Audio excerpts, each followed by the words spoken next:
Does everybody feel more relaxed and free with their lives now? I feel like good. I feel like we could have been doing this a long time ago. Hell yeah. You're looking at the detrimental things that are happening to the customers that you service. Yes. And then one day you're offered crack. Yes. And you say, you know what? I'm gonna do this crack. Yes. So I can be just like the fiends that bug me every Some people think day. they're bigger than it though. Yes. You're not thinking of it like they think of it like this ain't shit. Like I'm doing crack, so what? No one's bigger than crack. That's the part of being a crackhead, though, is that you don't know that you're a crackhead. Yo! That's like the thing. No, but listen, I know when I'm being a fucking addict when it comes to smoking weed. I know it. That's because weed is that type of drug. Yeah. Crack is not. I know what I'm feeding for the weed too. Yeah, but crack is different. How? It's a stimulant. It gets like you know when you're horned up and you're thinking of the chick and you just it's like the post-nut clarity. They need the post-nut clarity. They do need the post-nut clarity. That's facts. Except they go right back to the that's facts. to the hard drive on it, and they're just chasing post-nut clarity all day. Okay. Now that makes sense. There's no smarter time in a man's life than the post-nut clarity. For sure. You get everything straightened out. It's the best phrase, or like every guy like I've seen on the internet. It's like before I do any big purchase or anything, I always make sure. Facts. Gotta clear I your need to head. start doing that. That's just smart. Yeah, it's so smart. That's just a smart play. You'll probably spend a lot less on do a lot less dumb shit. Before you start talking to them internet women. Yeah. Oh yeah, you won't talk to any woman on the internet. Yeah, if you get that clarity, Yeah, it's over with. you'd be like, oh, yeah, I see you. Scroll. Yep. You might not even like the picture. You might not like any pictures. You might unfollow them. You might unfollow all these bitches. Like, wait a second. Sometimes you gotta take that leap, and like once you do it, you're good. I'm gonna sit here for a little bit. Alright. And then I'm gonna slide. On the new episode of Blinds, the blind interview, we have another one of my favorite artists, and right now saying that I love being able to say that because it's somebody I know. It's somebody I had the pleasure of working with. Look, I'm out of breath. I was running back and forth and shit. But Yeah. I'ma jump in and just say he got a verse on a song with Hayes. Every time that motherfucking verse play, you start to vibrate, and by the end of that motherfucking verse, your body is vibrating. Good vibrations. Marky Mark. He starts speaking the motherfucking God words. That shit just go through your body. I wanna give a warm welcome to Evan Bailey on the motherfucking podcast. Give it up. Thank you guys. Hey. Thanks for having me. Hey. What's going on? Gave it up. Hell yeah. Yeah, man, I'm here. Evan Bailey. What's going on? Who are you? Hey, man, I just saw something recently that said never ask a Sagittarius who they are because they don't fucking know. So, yeah. That's me in a nutshell. Nah, I'm an artist, man. I produce. Hell yeah. I do a lot of film work as well. For me, it's all about just expressing what I see, giving it to people in sonic forms or visual forms. That's the most important thing to me. So I love that. Speaking to him in another language, giving it to him in different forms. Mhm. I can definitely show you more than I can tell you. So the music's fun. It's definitely my therapy. It's my way I communicate with the outside world. But when that falls short, the visuals are the only way that I could communicate with people. You know, they say a picture's worth 1,000 words. I say like a video is worth 2 billion words. Like, there's just so much that can be said in each frame of a video. So, yeah. So, with all that you're saying about a picture being worth 1,000 words, are you would you say you prefer video and film over music? Man, that's a hard one. I feel like they go together so well because you have a certain scene that's going on in a movie or a TV show, and that music in the background is really what pushes it forward. In my opinion.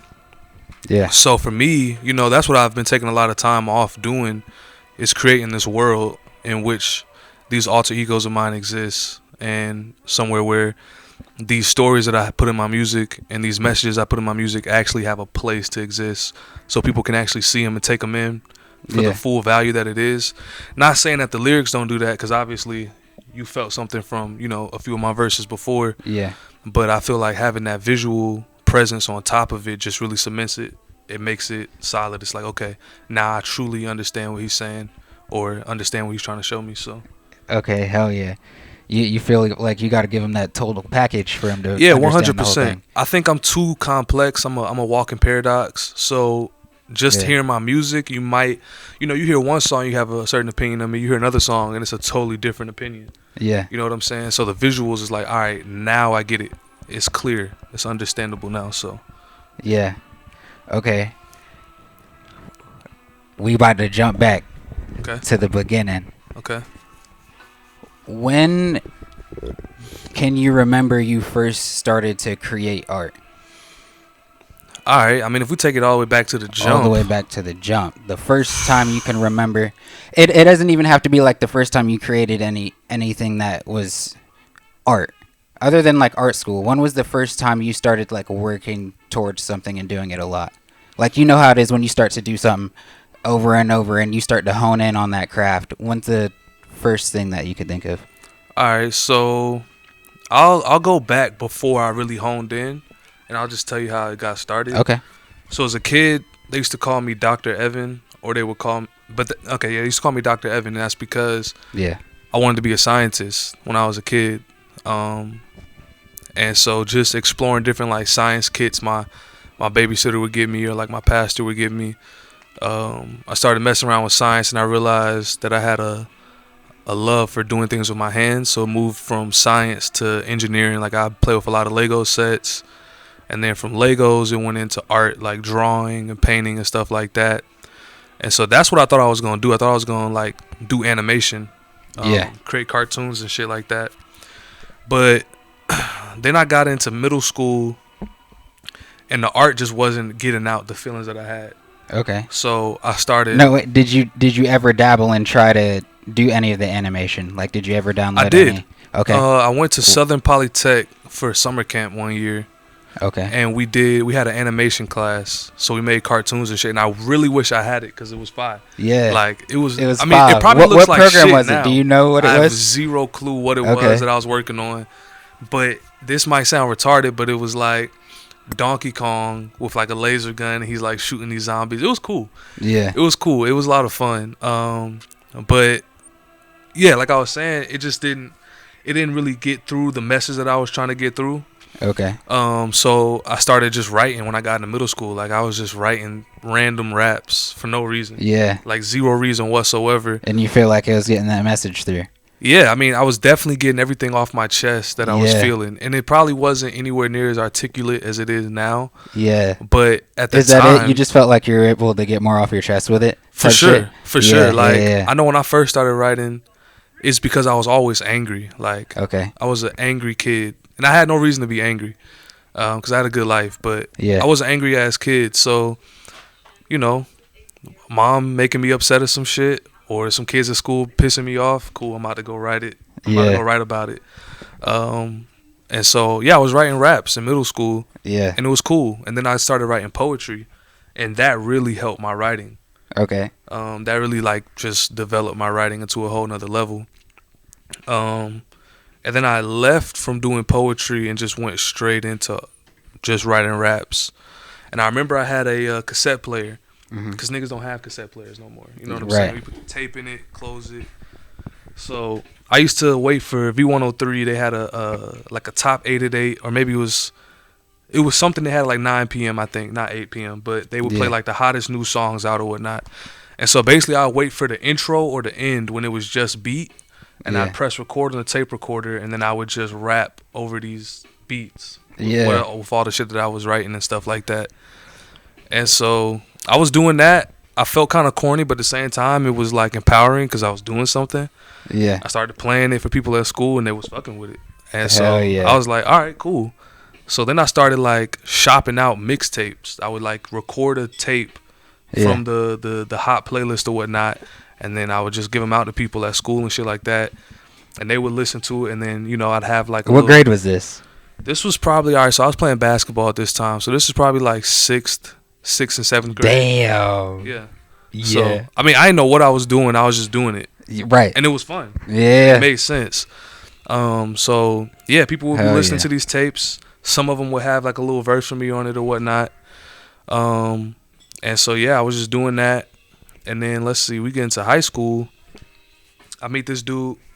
He's got some studio equipment or whatnot. Yeah. And so I start working with him, and I think we did 2 mixtapes together, and we sold them. Who is this? Is it anybody we should know of? It's my homie Jack. Okay, Jack. Yeah, Shout Jack out Williams. Yeah, Jack that was the Williams, first fire. guy that I worked with in the studio. And so yeah, we had like 2 mixtapes. We sold them around at high school. It was cool. People like everybody in the school like knew us. You know what I'm saying? Yeah.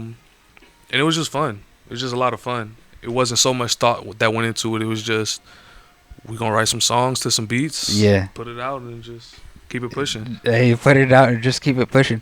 It to me right now, how you were doing it early and hearing about how people in your school just knew about it and shit, that had to do a lot for like inspiration purposes. Just like it, if anything, that other people looked at and like they didn't even know you. Yeah. That just looks at it. That's just something that just radiates inspiration and shit.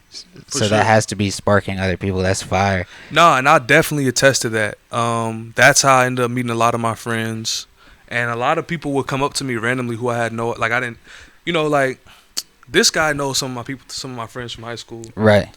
and I didn't really talk to anybody in my high school. Like, Did y'all go to high school together? Nah, I met him in college. Okay. But I didn't really talk to anybody in my high school, but everybody knew me in my high school. So like random people would come up to me and they'd be talking about like certain shit they're dealing with at home, and how like listening to my music kind of helped them get through that. Hard. And that was probably the most shocking thing I ever took away from releasing music. Yeah. Was just like, oh, I never wrote any of these songs for that reason. You know what I'm saying? These were just real songs from the heart. Some of them didn't have any meaning to them whatsoever, but people gonna put their own meaning to things. Facts. You know what I'm saying? And so, yeah, I remember this girl. She was telling me she was having some issues at home. She wasn't really feeling loved or anything like that. And some of my songs like just helped her get those feelings, I guess. So that was probably the most inspirational thing for me. Just hearing powerful. that somebody else took my music and Inspirational. used it for something. Yeah. So What? All right. That leads me to the question on like, what do you feel like you create art for, or what are you trying to accomplish with art? I think my simplest explanation of why I make art is to make someone think. Okay. In the simplest form, when you hear my music, I just want you to think. It doesn't mean you gotta go do anything based off of what I said in this song, or Yeah. I want you to lean a certain way. It's just you get fed a lot of information through the media. You get fed a lot of information through your family, your friends, and it can be overwhelming at times because you might not know what to do. So with my music, it's just like, all right, let's think for a second. Let's just have a moment of clarity and just reassess what we got going on in our lives. Just think about what we're about to do. Let's think about the next step. Kind of like that period, of that cool off period. Like, all right, I just came from a hot situation. With these emotions, I could get back into another hot situation, or I could sit down in front of the fan, cool off, think, and then make my next move. So, yeah. You saying that is so fire to me. Him saying he got to cool off. Like, I'm talking to you guys now. How he's saying he got to cool off, because ever since I met this nigga, he seemed like the coolest nigga ever. just because of how he always had his hair too. He always had his hair crisp, boy. For real, for real. Now I got the beanie. The box top, nah, coolest nigga ever. That's how I always thought of it whenever I seen this nigga. Wow. And he was always so smooth too. Thinking how you have that analogy on how you just gotta cool off in situations, and how you think of it as just that word cool off Yeah. in your mind is fire. It definitely comes off as cool. Yeah, well, I'm glad that it translates like that. Cause I used to be a real heavy lyricist. Like it was always about each lyric, Yeah. and I would overthink a lot of shit. And so to hear you say that, it translates like that, that's good. That means it's doing its job. Hell yeah. Because I feel like sometimes, the music might fall on deaf ears because I don't know if what I'm saying is actually being received the way that I'm writing it. But Yeah. I'm glad to hear that. Yeah. Shit. It's just the energy of it radiating through.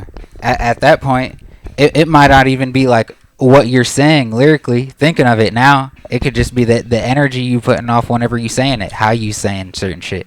Nah, that's definitely something I learned. Yeah. How you say things as opposed to what you're saying.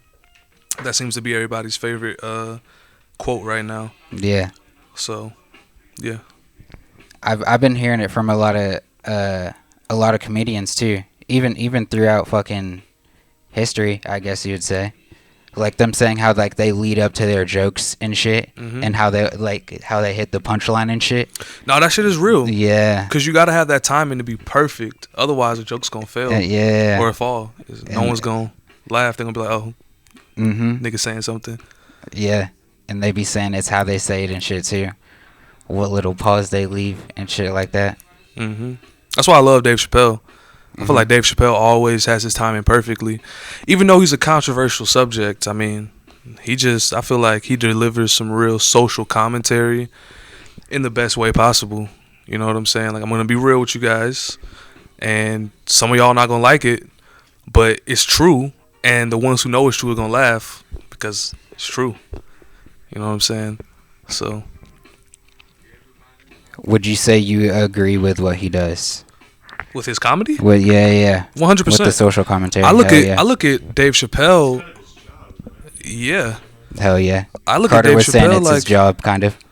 like Dave Chappelle's pretty much a rap artist. His medium is comedy. Like he's doing the same thing that your master MCs would do, your God MCs, like Doom. He's doing the same thing Doom would do. He's doing the same thing Rakim would do. He's just making jokes with it. That's the only difference between him and, a God MC is instead of me sitting here rapping to a beat, I'm going to just drop some real harsh-ass gems on y'all. And, the people who are self-conscious about it, they're going to feel a certain way. But the people who are able to get out of their ego would be like, okay, nah, he's hitting on a real point. So, yeah. I love what Dave Chappelle does. I hope he doesn't stop. I hope all these naysayers don't get him into a position where he's like, all right, let me take a step back from this comedy That's thing. why I had to ask that question for real. Yeah. Nah, I don't ever want him to stop. I grew up watching Dave Chappelle. Me too. I had all the DVDs. I wasn't supposed to be watching them. But I was like, yo, this shit's hilarious. I'm watching it. And yeah, man, Dave Chappelle. I was on the luckier side. I was the youngest of all my siblings. Oh yeah. So I could just fucking watch it whenever they were watching it and shit, so it didn't really matter. Hell yeah. I was the youngest too, but actually, I'll tell you what. My stepsister moved in with us, and she's the one who put me on to like Dave Chappelle. She put me on to hip hop music as a whole, like New York hip hop music. Because before she moved in, I probably listened to like some Kanye, some Jeezy, and pretty much what was ever on the radio. You know what I'm saying? Yeah. And I watched some TV shows and shit like that, but I really wouldn't pay attention to anything. But when she moved in, she put me on game because she's an 80s baby. You know what I'm saying? So she grew up in the 90s. She grew up in the early 2000s. Like, that's really her. Hell yeah, same with my siblings, 80s babies. Yeah, like, those are the best. Crack babies. I'm not going to lie. Hey, them crack babies. Look, if you wasn't on crack in the 80s, but you was watching niggas on crack in the 80s, you probably got some great life experiences. So, yeah, man, shout out to the 80s babies. Because they definitely molded and shaped and molded me. And my whole music mind and my whole film mind. Yeah. Yeah. All right. Before this whole bunch of crack conversation, before we hopped on the mics, Right. But it was sounding like you were saying people could get addicted to anything. 100%. So is that what you were saying? 100%. Everything is. I mean, everybody has an addictive personality. It just depends on how much self control you have over it. Yeah. So I mean, you got a lot of sneakerheads out here who will run it up on some sneakers. They'll have every shoe that comes out. They'll either flip them or they'll just keep them in their closet or set up a whole showroom in their room for the shoes. So I mean, anything's addictive. It just depends on how much self control you have over it. But I still don't understand how you get on the crack. I don't know how you get on the crack. You know what I'm saying? The first time you hit the pipe, I don't know. I don't get it. It's not for me. You know what I'm saying? But there's a lot of niggas on crack. So I forgot who said it at first, but said it this way. It was either Bryce or Carter. Said like they think they're bigger than the crack. Like they think they're like they look at it like it's not shit. Like it was Bryce. He said that they think they're bigger than crack. Man, I mean, I don't know, man. I don't know how you could be bigger than one of the most addictive drugs that niggas use, but especially like black people. But hey, man. Hopefully one of y'all strong enough if y'all gonna do it. You know what I'm saying? Man, y'all seen Snowfall? You seen Snowfall? Snowfall. Oh, that's my shit. You seen Snowfall? Yeah, I watched Snowfall. Man, that's how them crackheads go out. But see, that's my thing. Like how they got on the crack is how the motherfuckers be getting on crack. But see, because her name was Wanda, right? Wanda's Wanda's the vision there. Okay, see now look, it makes sense how she got on the crack. Because when she got on the crack was just introduced. It was a party drug. Okay. So it makes sense. I could give her that. Because it's like weed. You're like, oh, we smoking weed, we doing crack. All right, cool. Yeah, whatever. But it is 2021. I pray that no one after this year decides to pick up a crack pipe for the first time. If you already the on homeless crack, people got to be doing crack there, right? Like a lot of them. In 2020. Listen, man, if you homeless, there's even more reason to not pick up crack. Because you'll never not be homeless. Now you're homeless forever. Like. But you're a crackhead. You don't even know that you're homeless when you're a crackhead. I mean, okay. The world is your. Okay, devil's advocate. Yeah, maybe if you're homeless, crack is not a bad idea. Shit's already bad. Why not make it worse? How much Why do not you, make it worse, right? How much do you think how they were raised plays a role in that? Like early years do you think once they get too old they're just like stuck in their ways type shit and they're just the type of person to do crack? I definitely believe the childhood traumas, no matter how severe, will play a role in who you become as an adult. But that once again goes back to my statement on self-control. Yeah. Because, let's say you're obese or something like that. It takes self-control to get yourself out of that situation. Had to turn some swag on. Right. Oh, I see. Had to turn some swag on. It takes a certain amount of self-control to get yourself out of certain situations, and they put yourself in certain situations. So, childhood trauma definitely plays a role. What you've experienced definitely will shape you and, mold you into who you become. But self-control is something that I feel like everybody's got to learn. Yeah. Because that's really the defining moment between you having failure and you having success. You know what I'm saying? Because self-control is going to give you discipline. Discipline is going to keep you on the right path. But, once you dive into your flesh and you know what I'm saying, you satisfy all those cravings for your flesh, you're pretty much lost. You know what I'm saying? You're going to do whatever makes your flesh feel good. So, yeah, I definitely think. What? Yeah, the painting's sitting on top of it too. It'll hold for sure. So yeah, I mean, I feel like how you're raised definitely can determine if you're gonna become a crackhead or not. But your self-control and your discipline is also gonna determine if you're gonna become a crackhead or not. Hell yeah. Cause life's hard. The motherfuckers lacking discipline. Pretty much. Yeah. You gotta be accountable. You know what I'm saying? Life's hard. Yeah. Shit does not go the way that you want it to go 9 times out of 10, but if you got discipline and you got self-control, you'll pretty much put yourself in situations where you can win damn near every time. You know what I'm saying? All them failures just help you win. Get you Win that big every time. win. You just gotta have willpower through that shit. 100%. 100%. Motherfucking crackheads. That shit is crazy. No, what it makes me think of too is it's a picture. Y'all might have seen it before, or even like in comics and shit. It's been described many times. It's a picture. It's split in half, and it's two different people in the same situation. Two different people in the same situation. Why are you so depressed? Why are you broke? Why are you sad? And they're like, because my dad was an alcoholic. So it's just two different perspectives on shit. It's just different perspectives in this bitch. It's 100%. That dab got me What you cotton wanna do? mouthed as fuck. Yo, get you some water, man. Man, I've been drinking it. That shit crucial though. You need some candy. I saw some candy over here, Some man. candy? Yeah, I stay with the candy. Hmm? Oh no, I'm Gucci.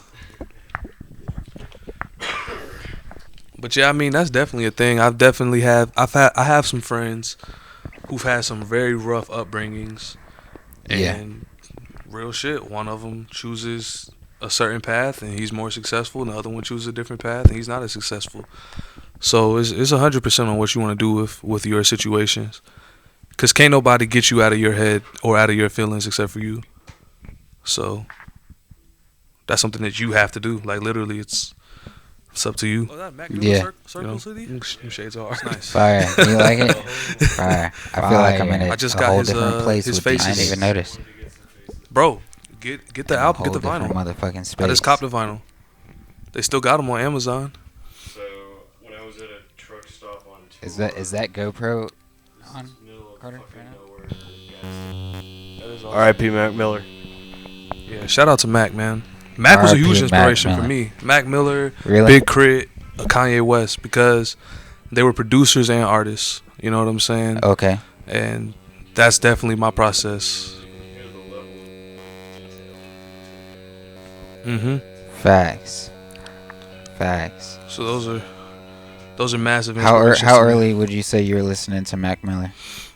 So I went to a white high school and middle school, and so all the kids like Which Mac schools? Miller. I went to Simpson Middle School, and I went to Lassiter High School. Okay, you went to Lassiter. Okay, fine. And so all the white kids were listening to Mac Miller, and I didn't like the white kids because they were annoying. Yeah. You know the saying, they say the white suburban kids ruin everything. I went to Yeah. school with them. Yeah, nah, I went to school with them too. I went to Etowah. Okay, yeah. Nah, definitely white. Yeah. So Yeah. yeah, man. Definitely white. Look, man, I don't want to. You know what I'm saying? Shit. So, Factors. You know, they're playing Mac Miller, they're playing Wiz Khalifa and shit like that. So my first introduction to Mac was like a bad introduction, because they were playing me like the popular songs Yeah. and like the shit that they loved, and I didn't like it. But you know, while I think I started listening to Mac in middle school, like late middle school, so 8th grade. I started listening to him, and I was listening to like his deep cuts on his mixtapes. Okay. And I was like, oh no, he's nice. Like he's pretty nice. Yeah. And so starting to listen to Mac, I started listening to Big Crit, and then I got into Kendrick early high school.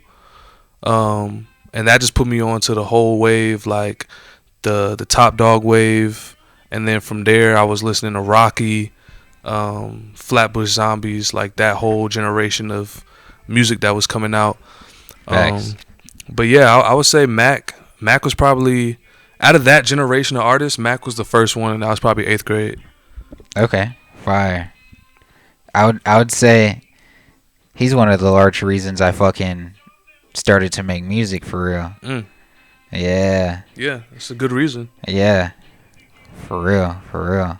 Yeah, I just love watching Mac's growth, cause you know that's the thing I felt so conflicted about when Mac passed was his addiction, and like how it shaped him as a person in the end.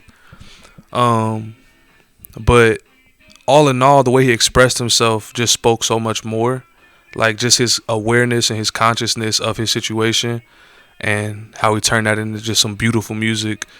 That definitely got me through some hard times. I know I had to do community service a few times in high school, and Faces was what was on repeat every time I had to do community service, Fire. and that shit honestly got me through that shit. What's your top 3 off Faces?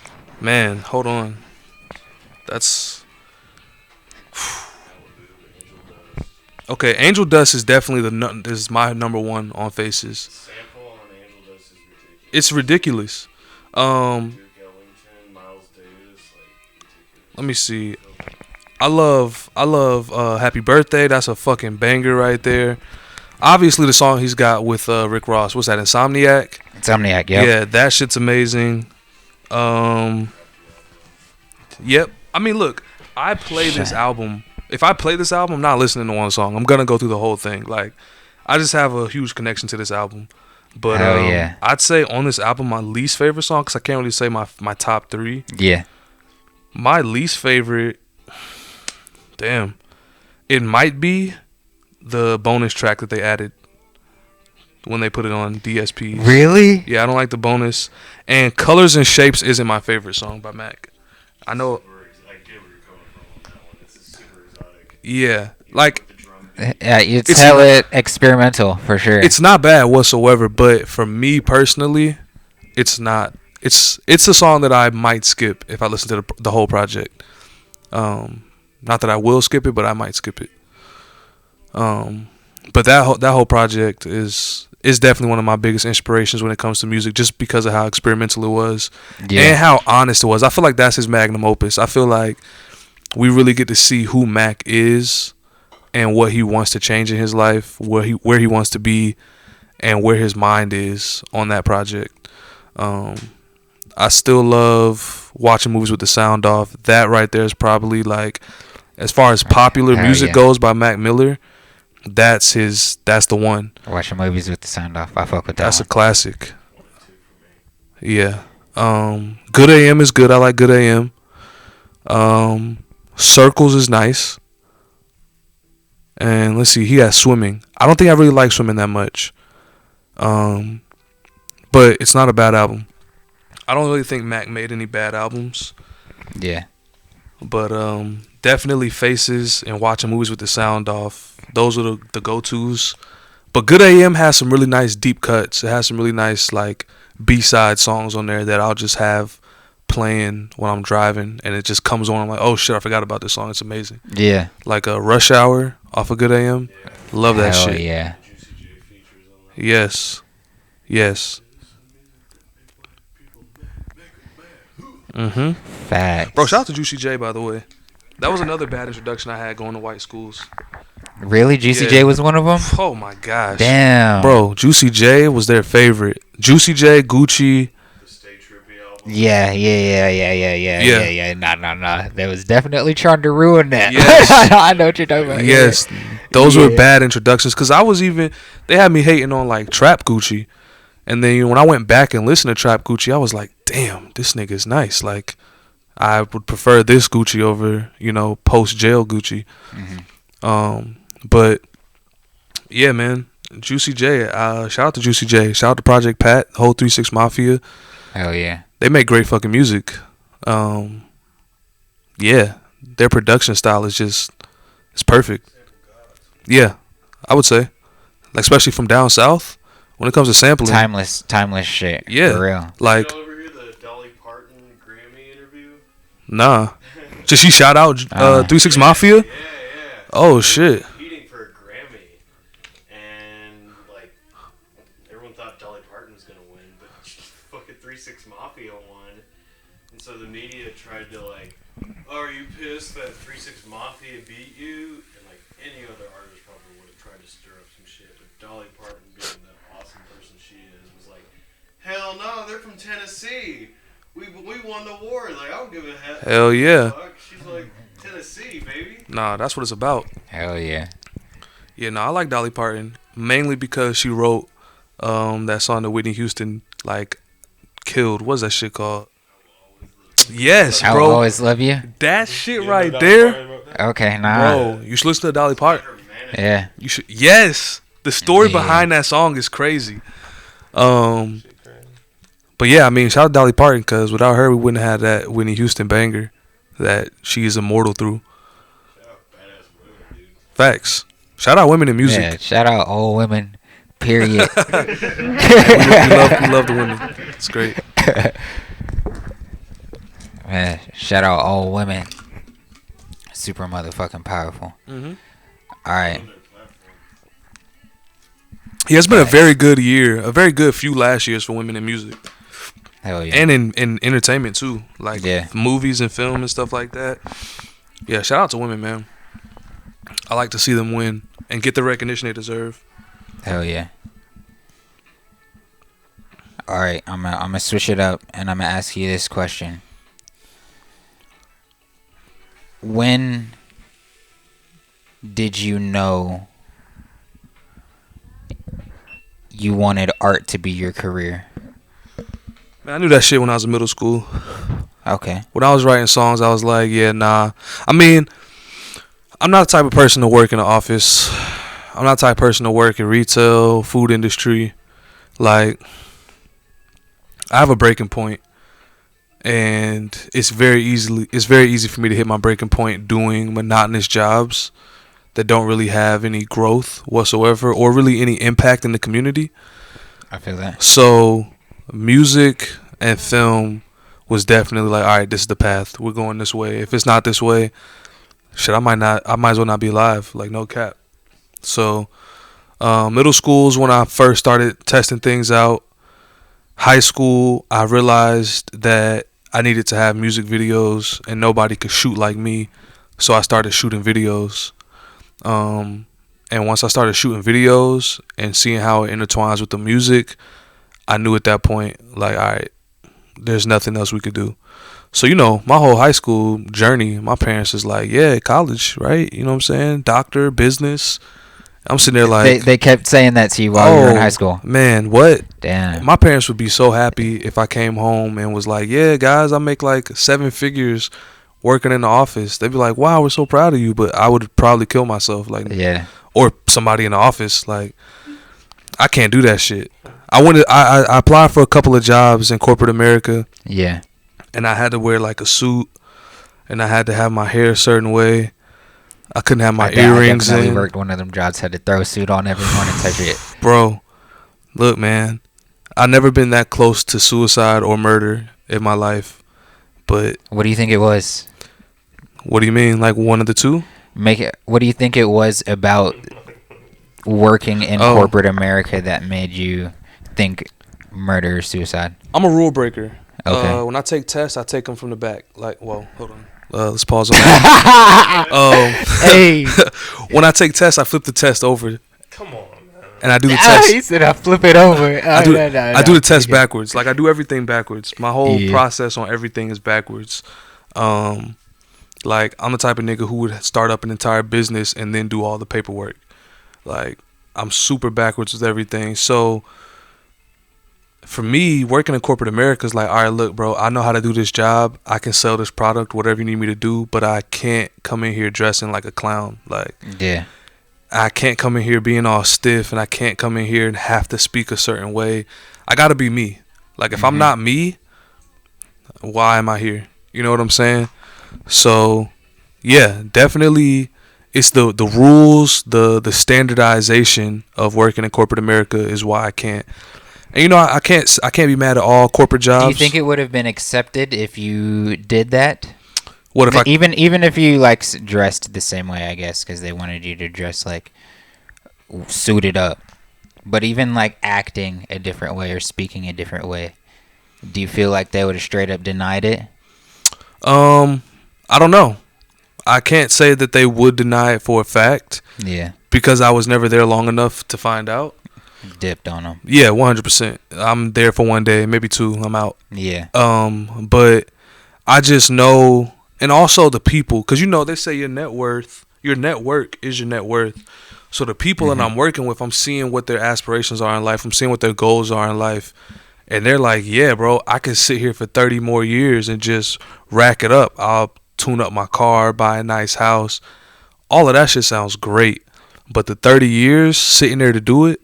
You know what I'm saying? changing jobs every year, every 5 years to another corporation, to run it up.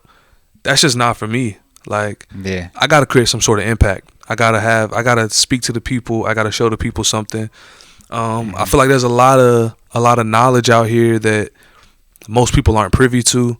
Most people don't subscribe to, and it's mainly because of who they surround themselves with. So, Yeah. when I was in this corporate space, the only people that I could really relate to were the CEOs, the bosses. You know what I'm saying? The big dogs.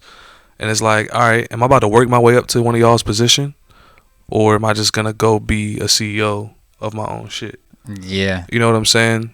I don't really like falling in line. I feel like people like that kind of downplay it too. Whenever you speak like, "I'm finna be CEO" type shit, they're like, "Yeah." And they try to like hint at being more realistic on their terms type shit. Yeah, like, I'm the CEO. You can't be the CEO. Yeah, I'm CEO. yeah. Yeah, so, because that's the thing. Like, outside of the workplace, I'll be buddy with the CEO. We'll talk about whatever. You know what I'm saying? We might make some plans to do some shit. Yeah. But the rest of the people who want to work up to be a CEO, I can't relate to them. That's why I couldn't do retail.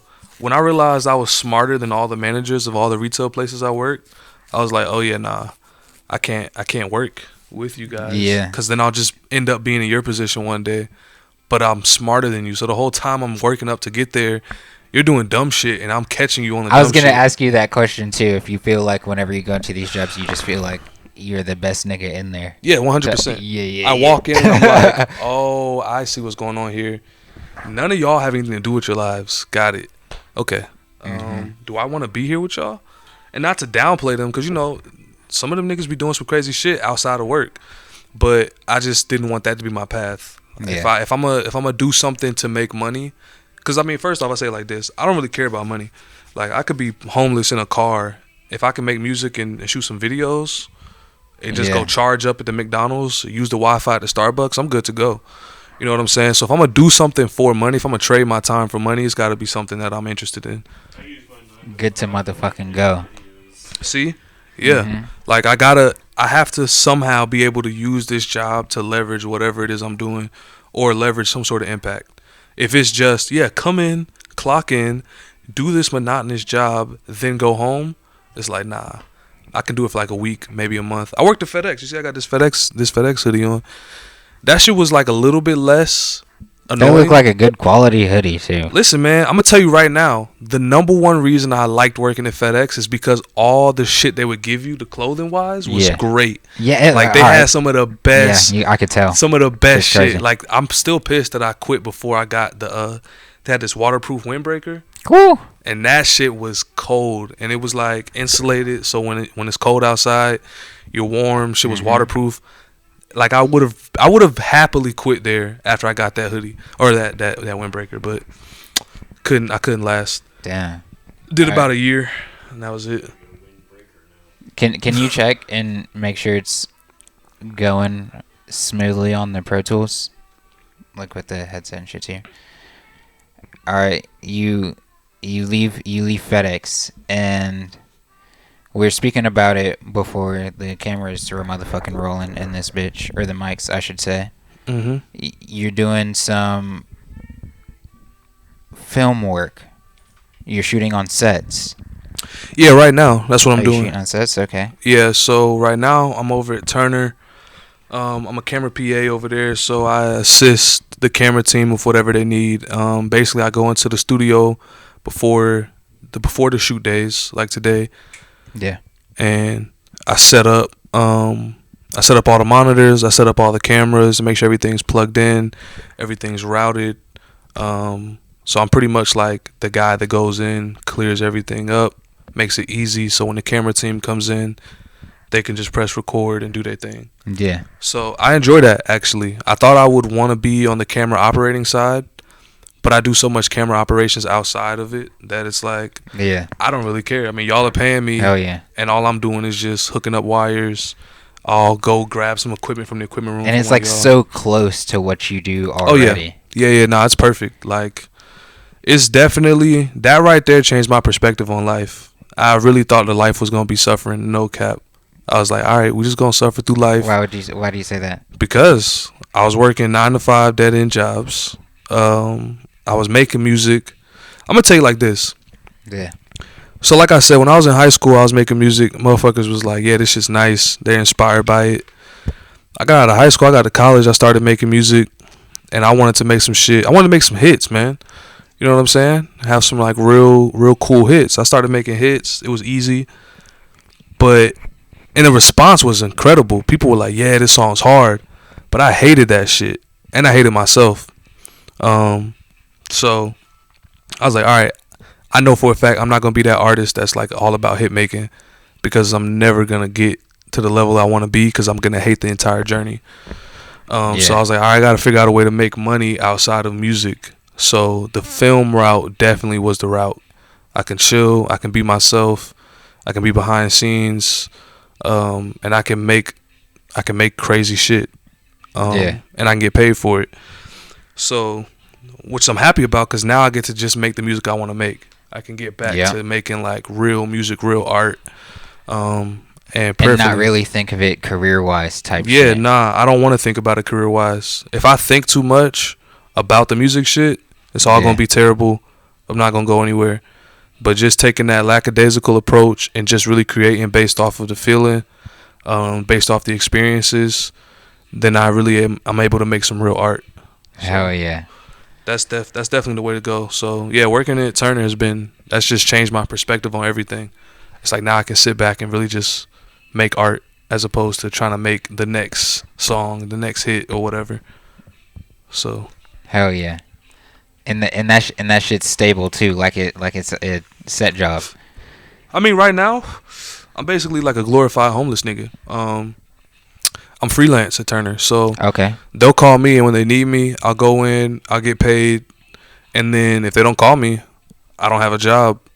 But it's great, because it's like that balance of like, shit, I don't know if I'm gonna have enough money this month, but I mean, I always do, because I'm good with my money. But Yeah. it's like that Always make it happen. Yeah, of course, I'm gonna make it happen. Make You know it what I'm happen. saying? I got a girl at home. You know what I'm saying? I gotta take care of her, make sure she's good. So, but I like that feeling of I don't know if I'm gonna get called in for work. It's a little bit of push. It's like, all right, Yeah. since we gonna have this free time, let's go make some music, or let's go out and shoot some films and shit like that. Make the best art possible. That way, if I never get called back, I know I got something I can lean back on. Hell yeah. So it's cool. At some point I should be full time over there, but in the meantime, we just kicking shit. When are we gonna get new Evan Bailey music?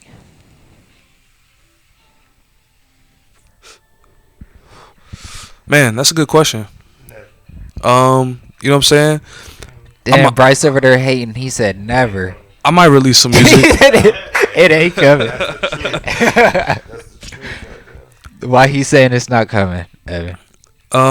Like I said, man, my process is totally I like to say retarded. I think that's just a really good word. There are some people that feel offended by that word. So you don't think of retarded as a negative connotation? Nah. I don't think of any word in a negative connotation. Okay. I feel like humans created words, which means humans gave power to words. So exactly. If you're offended by a word, spelling, it's doing magic. Okay. Spelling. Okay, you get it. So that's my point. Is like, if I can offend you with a word, then that means that this word has power over you. But you're a human, and we created words, which means we gave these words power. So, yeah, my process is retarded, bro. Matter of fact, right now in my current process, I will storyboard and write an entire music video before I make the song, and then I make the song. So that's tight. Yeah, I mean, it works really well. Mm-hmm. Everything's really cohesive. So as far as new Evan Bailey, you could have new Evan Bailey tomorrow. Like, I could just upload a whole fucking album to SoundCloud tonight, and boom, there's new Evan Bailey. But the way that I'm going about this music right now is really creating worlds for me and my alter egos to live in, just so that the message is presented in the best way possible. I think I've proven myself to be good enough on the mic and good enough with the production. Yeah. I've gotten, a nice cult following going on. So for me, it's like, all right, y'all fuck with me. Keep fucking with me. I'm gonna give y'all something. Yes. You just might not. I don't ever think I'll be a Drake type artist where you're gonna get a whole new album every year. You're gonna get a whole shit ton of features. Like, I dabbled in the feature world. I dabbled in releasing music consistently. But if I want this music to really live on, be timeless, I really want it to say something, it's gonna take time. I gotta go through life. I gotta experience life. I gotta have ups and downs. I have to be inspired to actually write something. I can't just, cause I work with some artists. I was in the studio for artists the other day, and his process is more so bars. Like, I'm gonna rap really well. I'm gonna have a bar in every line, and he's dope at that shit. Like, he's fucking great. Yeah. But my process is different. I feel that. Like, if I can't talk about something, then I can't write a song. I don't know. Music to me is just, it has a meaning to it. Like, I come from that 90s, early 2000s hip hop era where everybody is an MC, and it's like we're showcasing the skill of rapping and how well we can do it and how poetic we can tell these stories, and share these experiences. So since I come from that cloth, it's like my music has to be on the same caliber or better. So for me, it's all about quality over quantity. Yeah. So I've taken a lot of music offline, actually. I don't know if you've peeped that, but I've taken a good amount of music off my DSPs.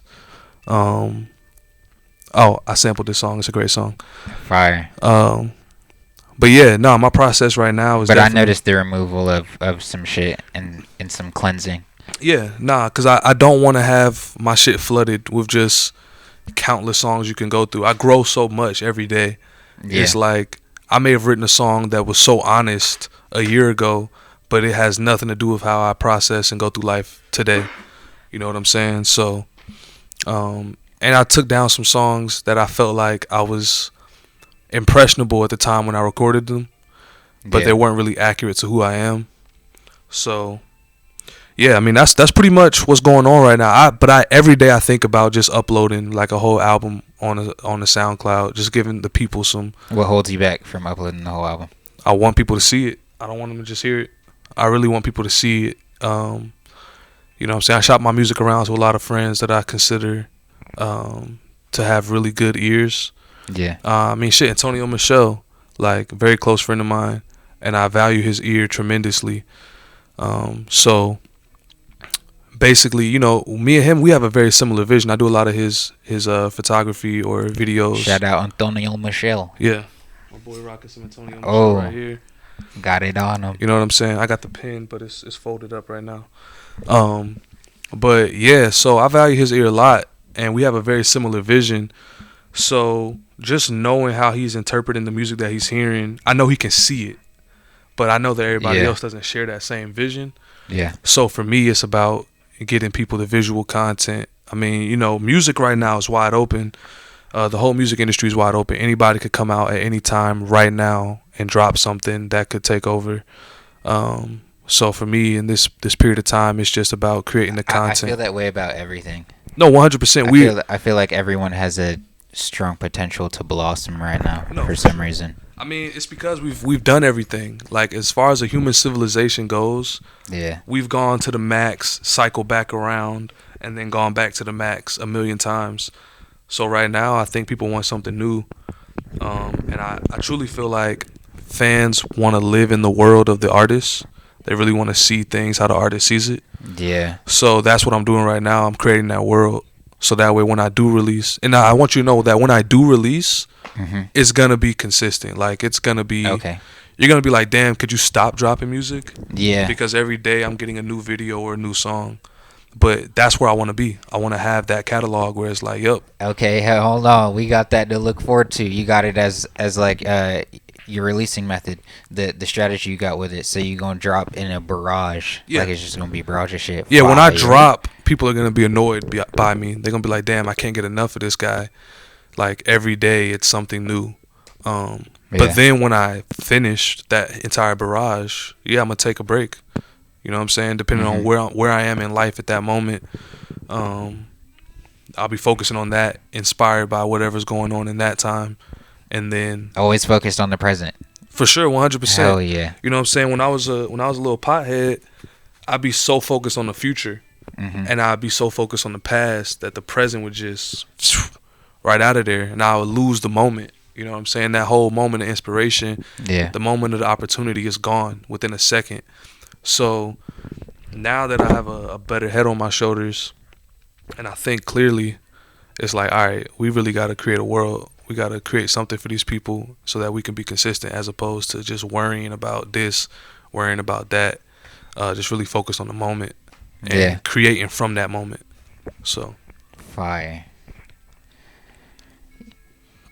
You always use the one emoji. Why is that? that's our label, One Nexus Entertainment. Okay. So the whole purpose of One is to basically encompass different paths of life, different ways of looking at life, different lenses of life, but they all can come back to the same home and they can appeal to a mass group of people. So, you know, in One we got me. Individuality intact. 100%. Okay. You know what I'm saying? I'm the hip hop guy. We got Jima and Flush, they're the Afrobeat guys. We got Caesar, he's Latin, so he does all the Spanish music. And everybody does music at such a high caliber.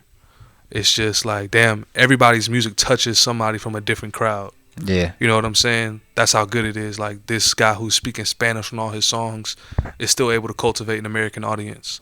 And these guys who are making Afro music are still able to cultivate an American audience. You know what Yeah. I'm saying? So that's what One's all about. It's basically just bringing all these different things that we have together and then allowing that to spread out. So One is the gang. That's the set. And we got a lot of things planned for One, man. Where'd the Nexus come from? Nexus is the center, I believe. Okay. It's basically where everything gets drawn into. So, you know, we are the one Nexus, where everything will come back to, where everything flies Okay, out fire. from as well. Fire. Yeah. And I mean, our whole process when it comes to music and art is community. You know what I'm saying? So we want to have a real community impact, whether it's a community of artists or it's just a community of people who need help in certain aspects of life. It's about cultivating that, because that's really where it all comes from. That's how you really make an impact in your immediate community, but then that branches out to a major community, is by creating, you know, a small community where we bring people together, as opposed to using the ego to push people away from each other. So Absolutely. you know what I'm saying? That's what One's all about, just bringing everybody together. Like, you might be a goth person who likes emo music, but you hear something over here with One that brings you in, and then somebody over here might like Afro music. They never really heard any Latin music or any hip hop music, but you know, that Afro flair brought them in. So Yeah. it's just about bringing everybody together, just to make a bigger movement where we can all be a part of something. I feel what you're saying. Well, you said ego, and it just made me think of like hater shit as well, in the way that you're explaining it. Like, at the end of the day, it's just some like hater shit to like push people away that. Like you're saying, the ego pushes people away. 100%. It's insecurities. Yeah. Them insecurities is what builds up to hate. That's what people end up hating on other people for, because, you know, you see somebody doing something that you wish you could do or you wish you could have, and because you can't or you don't want to, therefore you hate. And I mean, I love to hate, but not in that kind of way. Like, I hate because it's fun to just pick on somebody. Yeah. But that real hate shit, I'm not a fan of that, because it's holding you back more so than it's doing anything else. I feel that. Like, you as an individual is being held back by The how picking much you on hate. people shit is like fucking banter. Yeah, And shit like that. Like, really, when I hate, The insecurity derived shit is like motherfuckers hating themselves. 100%, and they're just projecting it onto you. Yeah. You know what I'm saying? Like, when I hate on motherfuckers, it's because I'm trolling them. You know what I'm saying? But there's a lot of people out here who they have some real deal insecurities that they don't know how to deal with. They don't know how to express themselves the right way. And that could be back to childhood traumas and shit like that. Facts. But, yeah, man, we definitely want to create a space where everybody can come and be free. Just like how you was telling me about the Haven Project. You know what I'm saying? Back when we talked about this like a couple years ago. Just having that community where people can come in and be accepted and just do your thing, be you. Hell yeah. You know what I'm saying? It's kind of the same thing. Even right now, even with different names on it. I'm noticing like I'm throwing different names on shit, but at the end of the day, like it always bridges down to being the same shit. Like it means the same shit. Yeah. Because I think that's what we need in America. Because I got a lot of foreign friends. I grew up with foreigners. I've always had like Asian friends, Hispanic friends, Middle Eastern friends. Yeah. People that just they don't come from America. Their family don't come from America.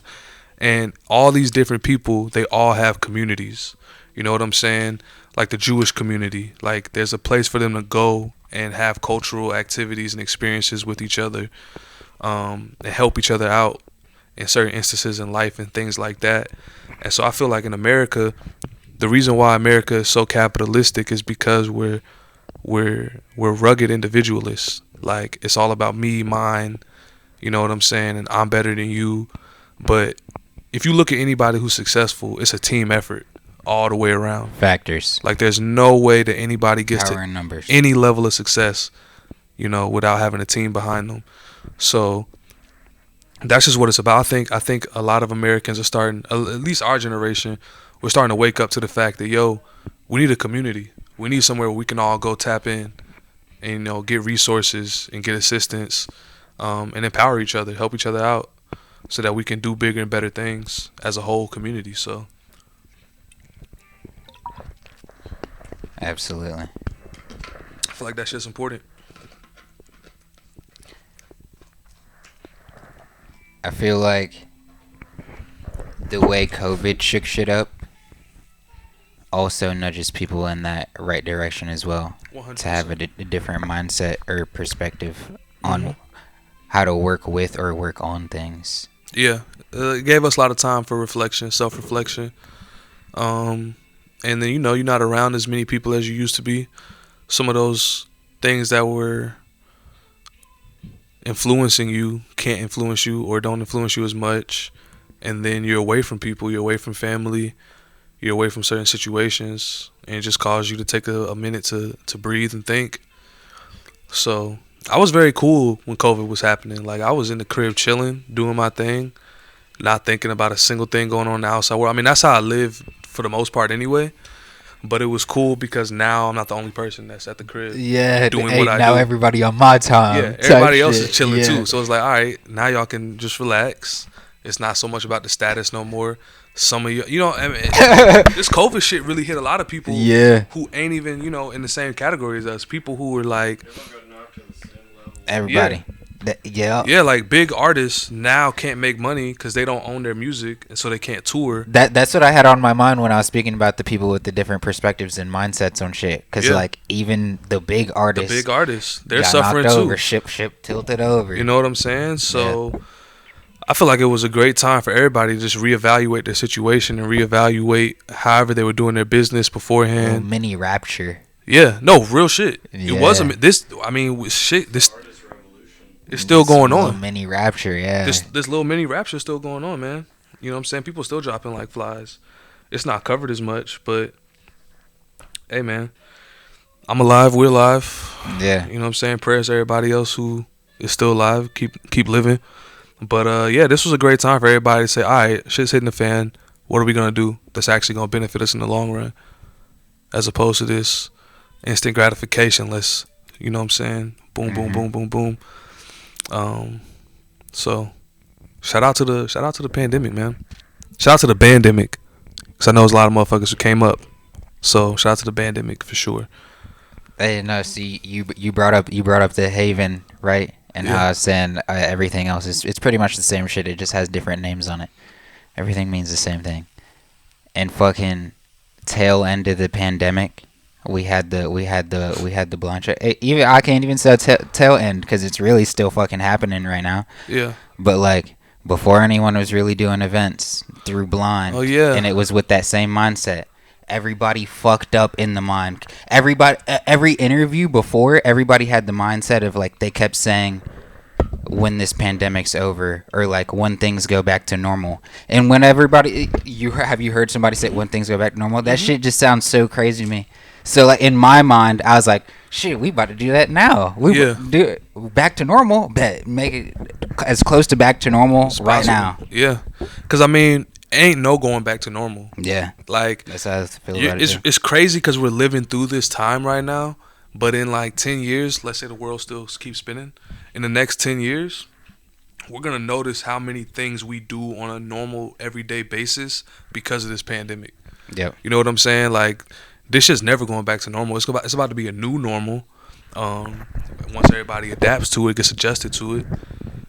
But there is no back to normal. It's just gonna be like, yo, we gonna make some shit normal for us in this moment. And just like we said, that shit's still changing Mhm. right now. Like, Yeah. shit, we in the midst of it. We don't know what the fuck's about to happen. We got new variants coming out every fucking 6 months.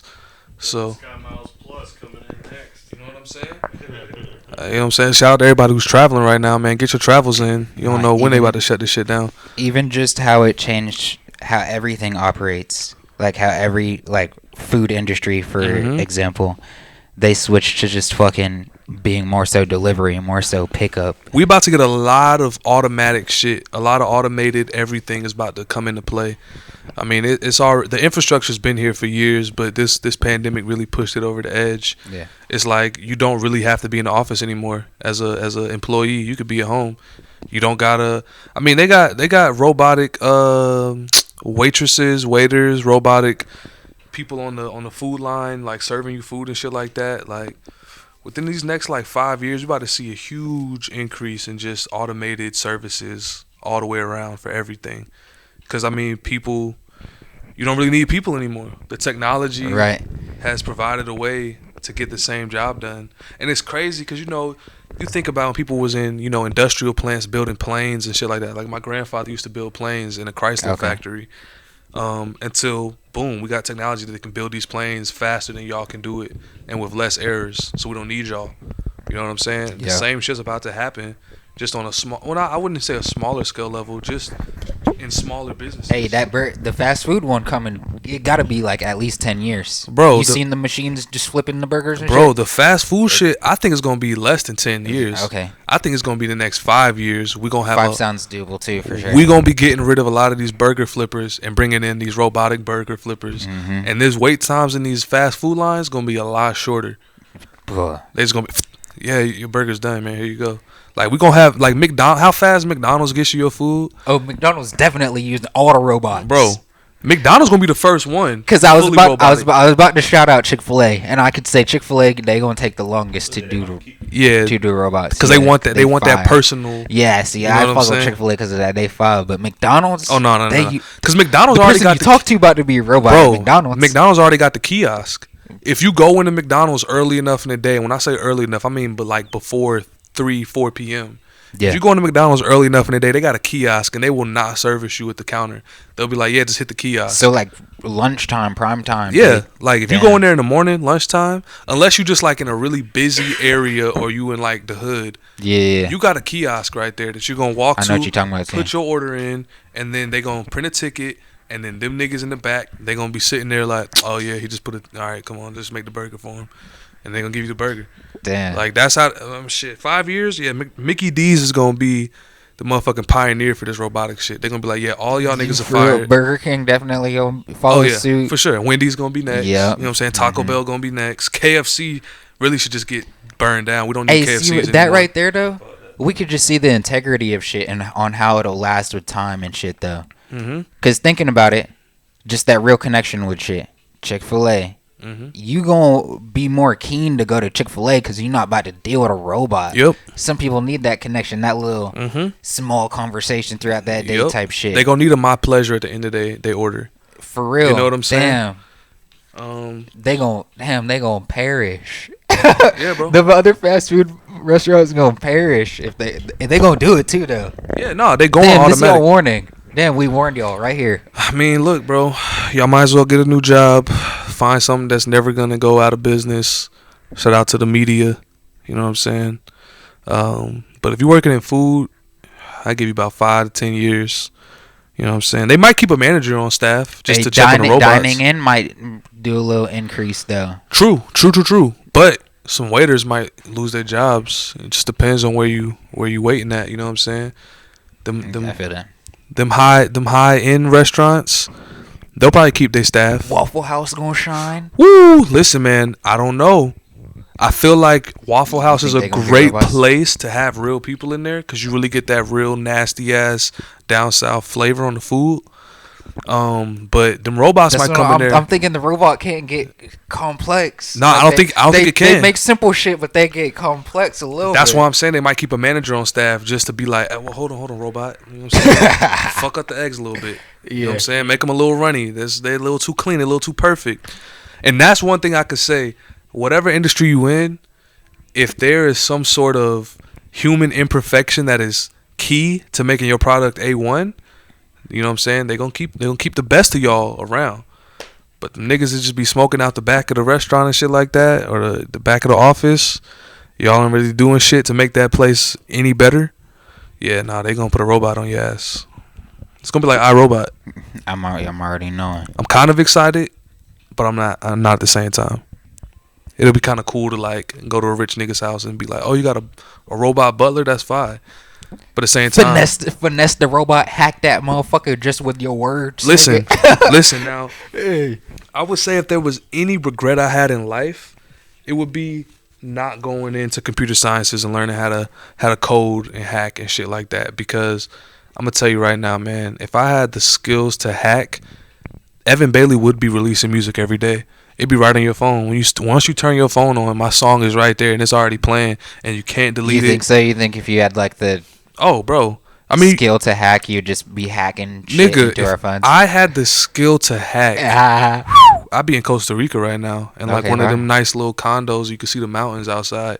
I'd just be making music and just hacking niggas shit. Dropping everything. Oh yeah, Through the 100%, hacks. Fire. 100%. I mean, you remember when YouTube put the album on everybody's iTouch Bruh, and yes. phone? Yeah. No, I You know what I'm saying? definitely feel you. I definitely Like, want to infiltrate some shit. Nobody wanted that album. You know what I'm saying? Everybody phones start vibrating at the same time in the world, Yes. nigga. Yes, that's what I want to. Your logo pop up, little animation Bro, happen. this shit's fucking crazy, That would be so fire. bro. I'm still mad about it. Like, no, I don't listen to YouTube. It's cool. Like, Yeah, bro. I was definitely tight about it when it happened first. They caught me off guard. I was tight. I don't want to listen to these niggas. Yeah, Who bro. the fuck is it? Yeah, And then Kendrick put him on his album though, and I was like, "This, that shit kind of I've hard. seen you two before. Hold on." Hey, but that YouTube Clicked feature on was it. hard. It was fire. I was Yeah. like, damn. Maybe Yeah. that's why they got on my fucking phone automatically. Nah, I mean, you know, all they did was just sign a really good deal with Apple. You know what I'm saying? But fuck That's signing the a only deal. one where it happened like that. That's never happened again. Look, man, fuck signing a deal. If I could just hack into y'all shit, that's what I would do. For real? The At the time. the opportunities are limitless too. Bro, Like you could just make a movie be showing up on old screens and nobody could turn away from it. bro, just imagine you driving down Times Square and boom, a movie just pops up on the screens. Yeah. And then music is playing behind it. And it's like, what the fuck is this? How'd this happen? That's what level I would like to be. I'm going to tell you right This now. some real vigilante shit. I'm going to tell you right now. Look, what I'm going to end up doing, I think this is my career trajectory. I'm going to make really good art.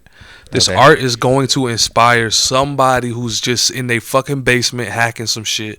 And they're going to be like, damn, I like this kid. He's nice. Man, I would love to meet him. I'm going to Yeah. meet this motherfucker. I'm going to find out he's a hacker. And me and that nigga going to go into business together. And we're going to do a lot of crazy hacks. It's going to be like Banksy. But instead of just pictures, it's going to be moving pictures and sounds.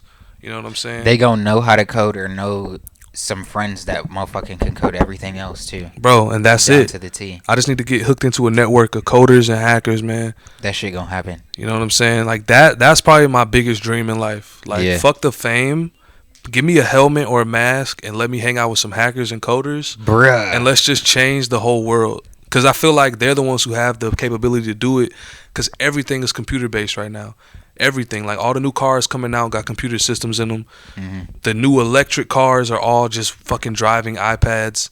Like, bro, put me with the coders and the hackers and we can influence this world for the better. As opposed to all the bullshit media that we have to consume on a daily basis. Like, there's a lot of beautiful things that happen on this planet. There's a lot of beautiful things that could happen with this planet if certain corporations and things like that weren't in power. And I feel like the hackers and the coders, those are the ones. That's why the government scouts them. Like, oh shit, you know how to code and you're good at Right, that shit. Yeah, absolutely. come work for us so we can fuck up other countries and get as much money as possible, protecting Homeland Security. But yeah, man, that's my goal in life, to somehow get into this underground world of hackers and coders, and just influence the world with my music through that. That sound fire. Especially since everything is moving into being even more cyber. Bro, we got VR as the Like biggest. just straight cyber. VR is probably gonna be the Bruh. biggest industry. I think that's the next thing for human civilization, is all of us tapping into the matrix and like putting on our goggles. I mean, the metaverse Not is for here. sure. No, it's You know what I'm definitely saying? metaverse. Yeah. And Meta, Facebook owns Oculus, like the number one VR headset. Just think of all right, the headsets like they are now. Yeah. I'm pretty sure I was watching Mark Zuckerberg and he was talking about how like they got glasses that are like much easier to wear. Yep, they do. Remember Google Glass? When they had the Google Nuh-uh. glasses that came out? Uh-uh. And you have like a HUD that would pop up on your lens, and you have like a little viewfinder on the side that had like another HUD on it. Okay. Like Google Glass put that shit out like maybe 10 years ago. And it was very like, Even the Snapchat glasses. yeah, weren't that okay. bad, So you right? seen the Snapchat glasses. Yeah. Yeah, bro. So, I mean, like I said, the infrastructure for all of this shit has been here. It's been used for military. It's been used in Asia for countless years. Like the infrastructure's here. It's just about getting the consumer. Like even the iRobots. Bro, like, it's here. We've been having robots that could do cartwheels and backflips and Look, shit. 'cause here's the thing. Art imitates And life. get an AR and blast somebody. I just got it No, it's real shit. right. Art imitates life, and then life imitates art. Mhm. So, anything that you see is nothing original. It's something that's been inspired from something that you've seen before. Yeah. Your brain collects so much data and it stores it, and you might not know when your brain is going to pull that data back out. But everything that we are seeing, everything that we saw in the movies from the 80s and the 90s that dealt with like AI and fucking the Matrix and just the whole cyber world, all the shit that we saw in the movies was shit that was already possible. We just didn't necessarily have all Already, and they already knew how it would play out and you know everything. What I'm saying? And Right. now here we are, and it's literally playing out pretty similar to what we've been told is how it's going to play out. Right. You know what I'm saying? So the infrastructure's here. It just takes consumers to purchase it. You know what I'm saying? Because at the end of the day, I'll say this about Americans: we are the product when it comes to technology. The technology is not the product, because we don't pay for half the technology we use. You know what I'm saying? The technology is paying for us. They're like, oh yeah, we need to collect as much data as possible on how these fucking idiots think and what they do. You know what I'm saying? How they speak. Collect as Absolutely. much data as possible. That way you can create a digital version of these people, and then who knows what the fuck is about to happen. But I have a marketing agency, and I would always explain that to clients because it would be older people for the most part. But I'd be like, you know why advertising works so well? In the terms and motherfucking conditions. Yep. It literally says in there, we about to track everything you do. everything. Like niggas who buy like Wi-Fi capable blenders, Wi-Fi capable fridges, Wi-Fi capable washing and dryers. Yeah. These niggas just want to see how often you wash your clothes, so they can see, all right, cool, he goes through this many loads of clothes, he gonna need this much detergent. We can let it break down in this many years so that they'll buy another. Exactly. And you know in these points is how they fucking sell it too. 100%. I mean, think Yeah. about your phone. Think about your AirPods, all of that type of shit. We already know Apple starts degrading your phone as soon as the next Apple device is about to come out. Because they're like, yeah, this shit don't work no more. You got to come buy this new one. You know what I'm saying? Oh, yeah, the AirPods, the battery is going to die within 2 years, so you're going to have to buy another pair of AirPods. But if you a smart nigga, you done saved up your $250 for the new AirPods drop, and you'll just buy these new ones. You know what I'm saying? I mean, they have all our data. Everything is stored. The algorithm is beautiful on Instagram, just how quickly they're able to figure out what you like and what you're interested in, and how they can just push it right out to you. And that's the scary part about politics. I don't really pay attention to too much politics because it's all the same at the end of the day, but it's amazing to see how well they can just target ads and things to you to make you think and look at life a certain way. They call that shit cultivation theory. You know what I'm saying? Basically, your world is what you see on TV or what you gather from social media. And I mean, with the whole Trump campaign, with what's going And the on way with they Biden, break it down is with them stats too, like them points that 100%. you were saying before. 100%. So it's like that's how they can easily sway a vote. Just feed them a certain amount of information, a certain type of information. I just watched a fucking commercial the other day about Germany donating food to America because so many people don't have food each day. You know what I'm saying? Like that shit's kind of wild. Yeah. You know, but when you're in America, the type of propaganda that you're consuming on a daily basis would never tell you that, yo, y'all motherfuckers is kind of poor. Y'all don't have any food.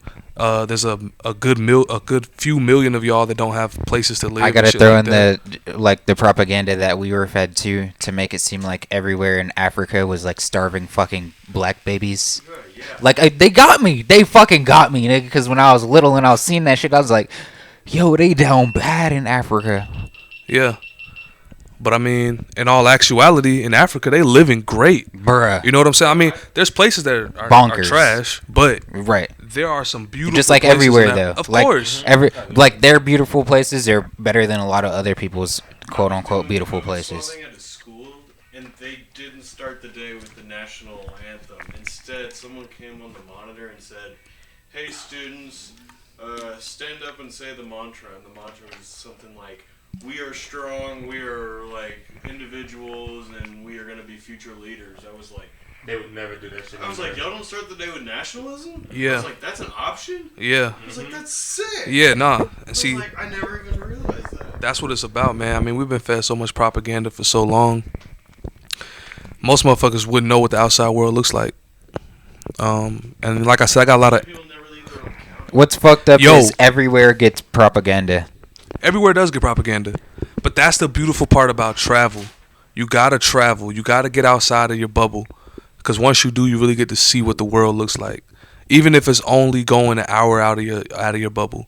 You know what I'm saying? Like, oh, y'all do things a little bit differently. Okay, cool. Well, since I have common sense, that must mean that people everywhere do things differently than what I've been taught. You know what I'm saying? So, Facts. I definitely encourage everybody to travel and make as many international friends as possible because America's great, but America's fucking trash, bro. There's a lot of great places outside of America.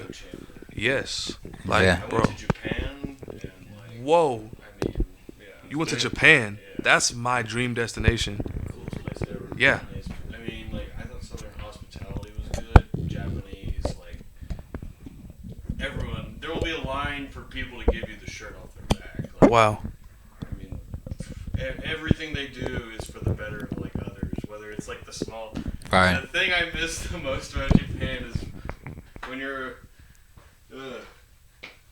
So when you're on the escalators in Japan, everyone stands to the far right and leaves a wide open space for Wow. you to travel down the left. So if you're in a hurry or you're late, no one gives a shit if you're running down the stairs because that space is wide. Everyone knows to chill on the right. See, Oh man, that's beautiful. Because that's some shit you'll be able to just. I was in like the busiest subway station Yeah. in the world. The and, energy. like, I mean, like there was no major real traffic jam unless you were in like the main concourse where you just kind of peanut your way around. But on the escalators, like It just feels like the honorable thing to do. there was no like major waits or anything. Like just 10 seconds of standing and then you're on the escalator. If you want to run up, there's a lane for you to run. No one's gonna say shit. Yeah, man. They're so cool. See, that's what we need out here, man. Once again, with the community. You know. But if you tell everyone Yeah. to stand left right side, it's gonna someone's gonna be like, "That's communism." Yeah, you're going against my right. I should have the right to stand on any side of the escalator. Yeah. And that's the like. So I was like, "Oh, all this new stuff," and then I was like, "Nope, some assholes gonna be like." And like you're saying, going different places and shit. Like the West Coast is a place that's like that has like a better community to where Mm-hmm. I like to say this. You motherfuckers hop out that car. Oh, you need this parking spot? Oh, I'm about to leave. You get this parking spot. Shit like that happens a lot Yeah. when I'm in the West Coast. A lot more people friendly. Like whenever you're just walking outside, they're more keen to say Yeah. hello. I Where definitely in say other that. places, it's not like that. I spent a lot of time. Motherfuckers looking the other way at everything. I spent Not a lot even of time looking in at everywhere. California, and I could definitely attest to that. Yeah. Like the West Coast, I mean, they're carefree. They're like, look, man, you gotta survive. I gotta survive. But you know, there's a lot of homeless people in California, and that's not a bad thing Sure. because the community for the homeless people out there Yeah. is ridiculous. I mean, if you need resources or help, there's homeless people that will fucking get you whatever you need. Yeah. And they live shit in the is tunnels. different. They live in the tunnels between California and Nevada. They got a little society set up. You know what I'm saying? Yeah. Like I like the community aspect because out here in Atlanta, I mean, I don't really talk to too many homeless people, but yeah, it's wolves out here. It's like, yo, Yeah. this is mine. Don't fucking touch it. I'll murder you. And it's like, damn. I mean, I feel you. I'd be the same way, but that's only because I'm from out here. Okay, so it sounds like the West Coast homeless people would help you, and it'll actually be fire. Where the homeless people here will help, and they'll do a shitty job just to try and finesse whatever they're trying to Yes, finesse. it's a lot of finessing and scamming out here in Yeah. Atlanta. I've heard a weird rumor where like the counties up here will gather the homeless and put them on a bus and send them to I definitely heard that. Wow. Before. They'll send them to Atlanta. They probably do that everywhere. If they really do that here, they probably do that everywhere. Just like collect homeless people, drop them in the homeless people society. So every time I see a homeless person, I'm Damn, they probably be dumping crack in there too. That's for real though. Hello, if they do that, there's a greater possibility they do these other things. or like they'll just take them to like the city perimeter and dump them and be like, all right, go. Survive. That shit's fucked up. But you know that's the thing about Cobb. Fuck Cobb County. That's the thing about Cobb County is like, you know, Cobb. I think I just passed. Y'all have a brand new fucking metro system out here, Express. Yeah, what the fuck was that shit? Yeah, I just passed by that shit and I was like, yo, what is this? This looks clean as fuck. Oh yeah, and it's yeah, nice. yeah. But you know, it's still fuck Cobb because the MARTA could have been out here. But they Facts. didn't want inner city people coming out to Cobb County. You know what I'm saying? It's that homeless people theory. Bro, and Their ideology on it. look, I will say if you build it, they will come. Because look, if you build a basketball court out here in Cobb County, it will be filled with niggas. And they should be. Like we Yeah. should be able to go outside and play have basketball. a place for the community to come You know what I'm together. Hold saying? on, we need but more see, they shit don't like that, want yup. the community to get built up because power struggles. It's like maybe, but for the most part, if we create a successful community of people that come together and want to benefit each other, we're not trying to take your spot, dog. Like we just Yeah. build up a whole spot that we're good at. You know what I'm saying? So yeah, it would be really nice if there was a MARTA out here because I wouldn't have to drive out here. I could just ride the MARTA out here and then ride it back to my house in Atlanta. So that's one thing I do like about living in the city is it's a little bit more community friendly. Because once you come out to suburbia, it's like you do have communities, but they're more snippy and they're more like cut off. Like, no, you can't really come and hang out with my community. This is ours. Yeah. You know what I'm saying? But down in the city, it's kind of like, oh shit, yeah, you like to run and jog? Cool, come join our jogging thing. We do it every morning at 5 a.m. Yeah, You know what I'm saying? Show up or don't show up. But, you know, it'd be cool if you showed up. Or Hell yeah. let's hang out at the park and we'll do exercises in the park and, like, we'll all create this community of health and betterment. So, yeah, I love living down in the city because it's friendlier, man. I mean, there's definitely crime down there, but there's Yeah. crime everywhere. You know what I'm saying? Absolutely. It's just broadcast on the media that the city is filled with crime. But it's not more. Man, somebody broke into my car when I lived out here in Cobb County. Ain't nobody broke in my God car in the damn. city. I grew up in, which would be the definition of suburbia. Fucking had a kid I went to high school with, broke into like 50 cars in the neighborhood. Yep, sound about right. Because, I mean, when you out here as a young suburban teen, what the fuck are you supposed to do if you're not playing some rec sport or you're not playing some, like, team AAU sport or you're not part of some, like, you know, ritzy art program? Like, yeah, like, what are you supposed to do? If you're not doing any type of, like, after school engagement activity, what you supposed to do if it's not going to be selling drugs? Because there's a lot of, bro, all the drug dealers I've met in my life, Yeah. most of them lived in suburbia. Yeah. Like, most of them lived in a nice suburban area where they didn't really have to sell drugs, but they ain't have shit to do. You know what I'm saying? Mm-hmm. If it's not, if they didn't come from the suburbs, they came from the hood. Like that's it. You sell drugs in the hood or you sell drugs in the suburbs. That's Thinking about the school shit too, I'm gonna wrap it back to how you were saying you're making art and just putting shit out in school. That inspiration, that spark you're leading off, could shaved off some percentage of people who would have been selling drugs otherwise if they didn't hop into any of their inspirations and make some shit. I wouldn't have found the drive I had now if I didn't start selling weed in high school. see. Uh-huh. Once I figured out, I know how to start like promoting weed, not just because it was weed, just because it was something that was a product. Yeah. Then I was. See? Okay. And that right Benefits. there is what I want all the drug dealers to learn when they're young. Like once they first get into it, it's like, all right, bro, you see now that you have a demand for a certain product that you can supply.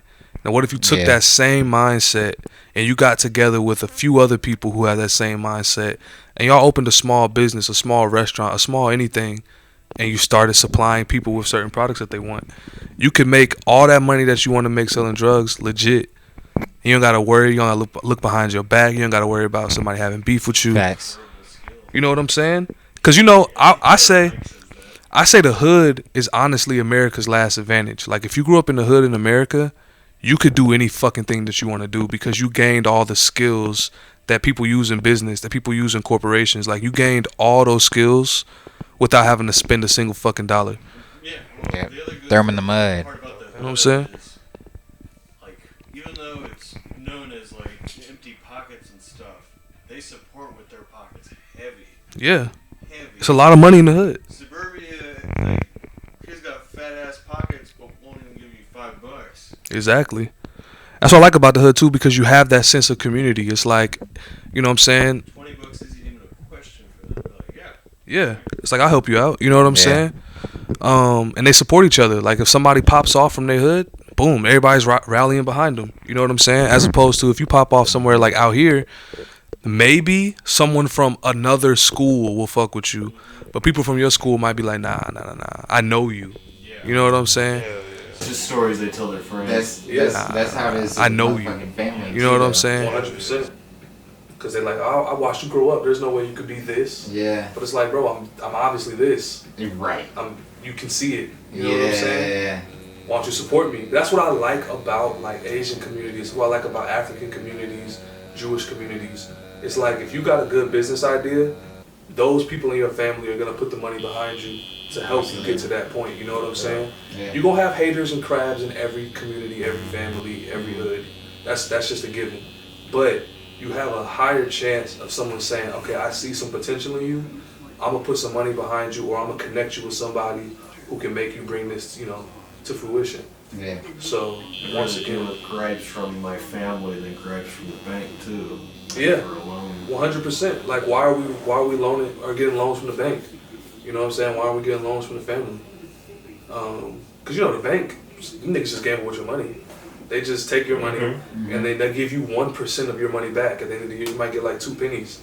Like, yo, thanks for letting me take your bread and bet it on this shit, which made me a couple million, but here's your little 2 cents, man. I appreciate you. You know what I'm saying?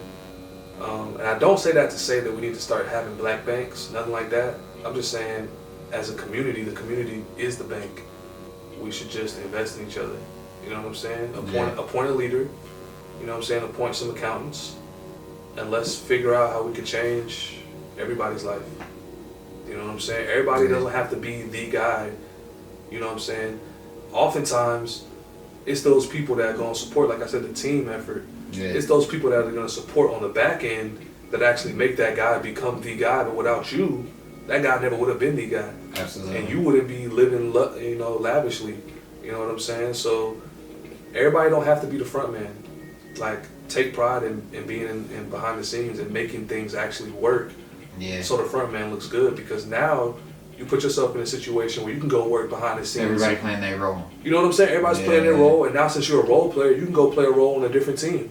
Facts. You know what I'm saying? And you can benefit because you played your role, instead of using that ego and fucking up the relationship between you and this person. And now you sit here backtracking, trying to figure out how you're gonna get to the next step.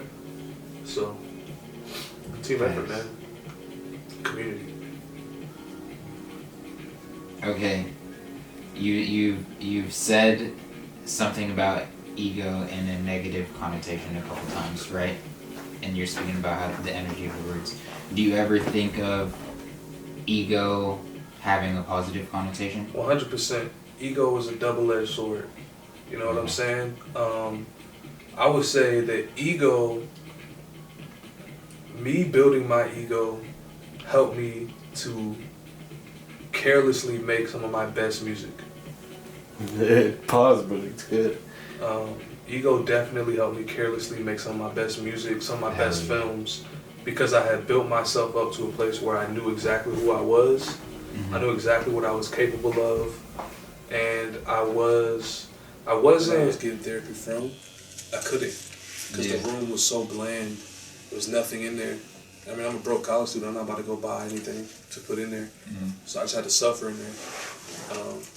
So that taught me, gotta have art. Hell yeah. Gotta have art going on around me in order for me to make art. Yeah, I definitely feel that. You're on inspiration from other things. I definitely feel that. I mean, my bad to cut you off. Okay. But I've been making music for like 10, 11 years now. Yeah. It's like I've said everything. You know what I'm saying? Like anything that I could say, I've said it. But seeing art helps me express it in a totally different way. Yeah. You know what I'm saying?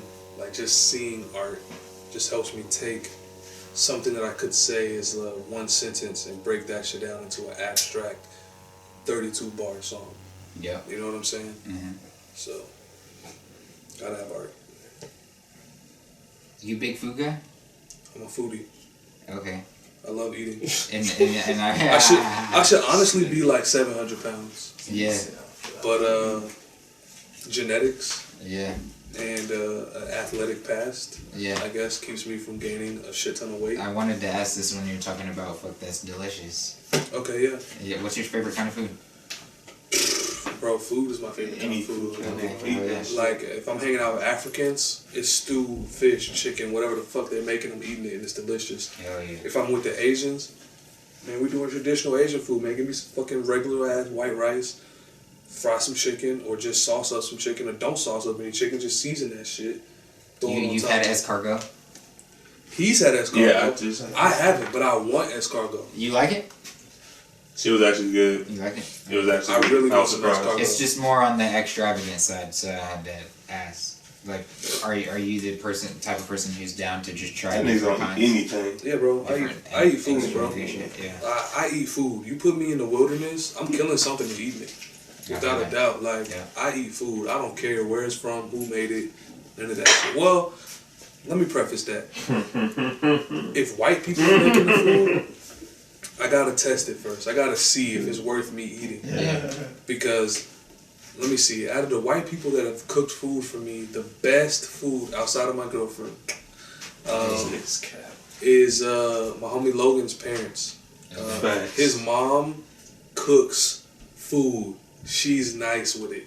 Yeah. I can go to her house and eat that white food all day, and it's delicious. Okay, fine. Like, I live by that. Yeah. And his grandparents were good, too. His grandparents live out in North Carolina or some shit like that. They got hella acres of land. They live off the land. They make great fucking food.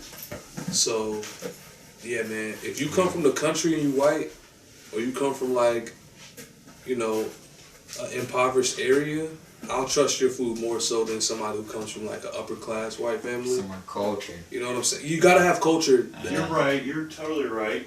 Hey man, listen. My mom can't cook. Hey, look, it's cool. You know what I'm saying? It's not an issue, because I always have options where I can go eat. So if you can't cook, I'll just go somewhere else. But I've been to some poor ass white towns, and man, they got some good ass. They got some good food. Cause how we gonna bring y'all together? How we gonna have a good day? And at the same place, they're gonna tell you, all right, we don't have a liquor license, but if you bring in your own bottle, we ain't gonna tell anyone. Exactly. You know what I'm saying? So, culture, man. Culture and community. But yeah, man, like I said, I grew up with a lot of foreign friends. Yeah. So I was always eating different shit, random, weird shit that I would bring into the house, and my parents would be like, take it out, it smells terrible. And it's like, nah, I'm about to eat this shit. Yeah. Because it's delicious. So, yeah, man, I would love to be Action Bronson and travel the world and just eat food and smoke weed. Like, bro, please sign me up for that.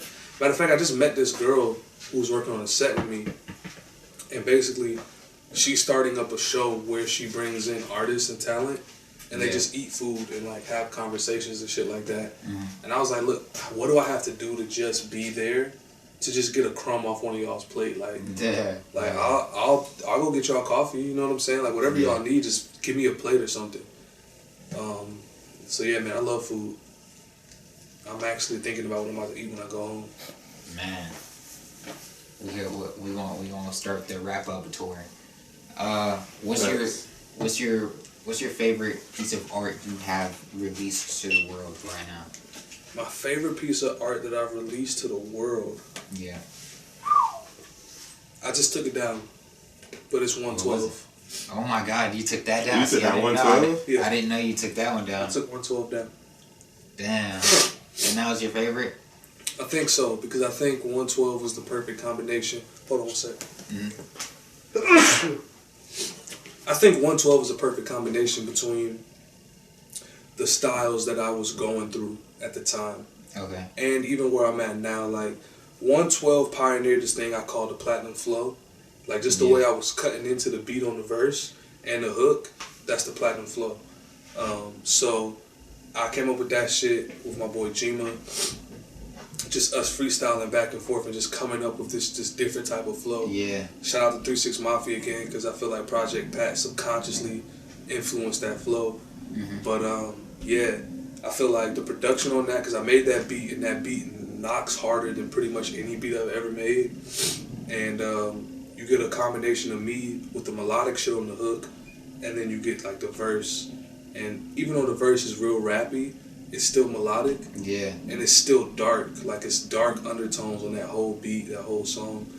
So I would say that that's probably my favorite piece of art that I've released to the world. And it was supposed to have a short film that went with it. If it's your favorite and you're speaking highly of it and there's a short film that's supposed to go with it, why'd you take it down? Because it's too good to be out. Damn. Like, so you gonna re-release it? For sure. Okay. And when I re-release it, maybe there'll be a visual that goes with it. Yeah. Maybe not. Maybe I'll just re-release it as a part of a project that I release. But I feel like 112, if you never heard of Evan Bailey before, 112 is the song where you kind of just, oh, okay, this is Evan. Got it. Everything else is like me just making music, me rapping, whatever. But 112 is like the gym. I like how people are gonna go looking for 112 after this. Yeah, they won't be able to find it after they watch this. You know what? Actually, it's on SoundCloud, I think. So fire. You can listen to it on SoundCloud. It might still be on YouTube Music, but it's definitely not on any DSPs.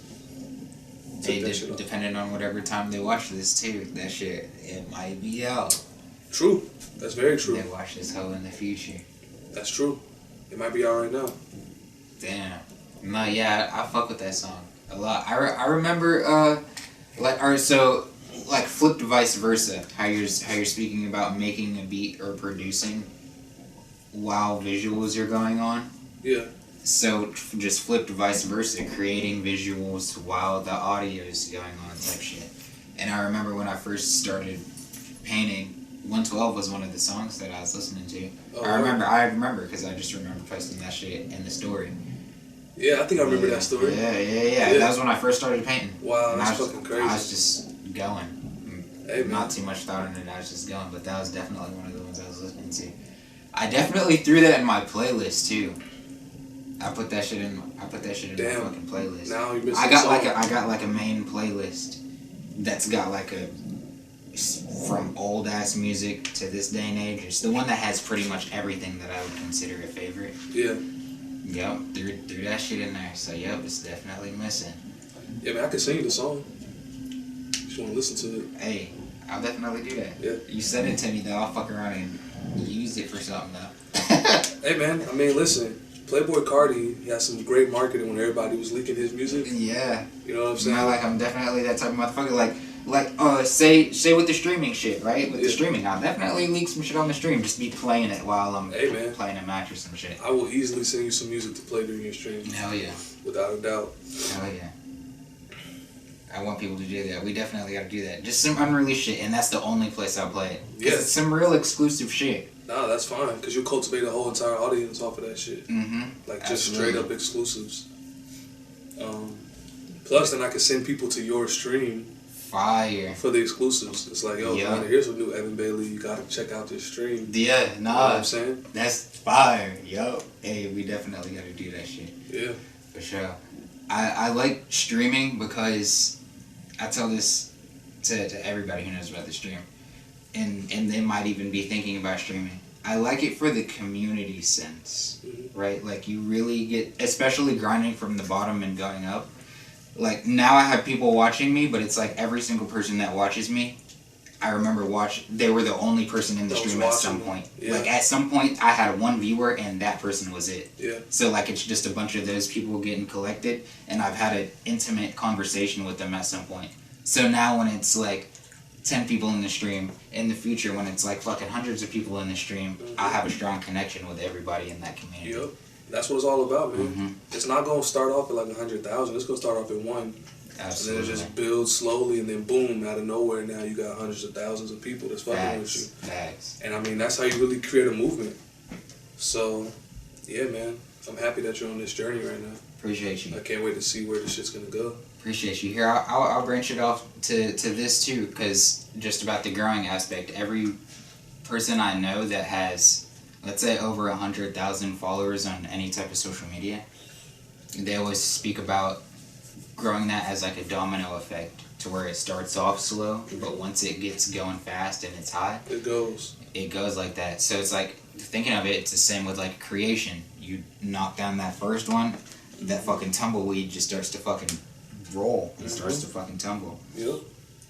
No, I love that.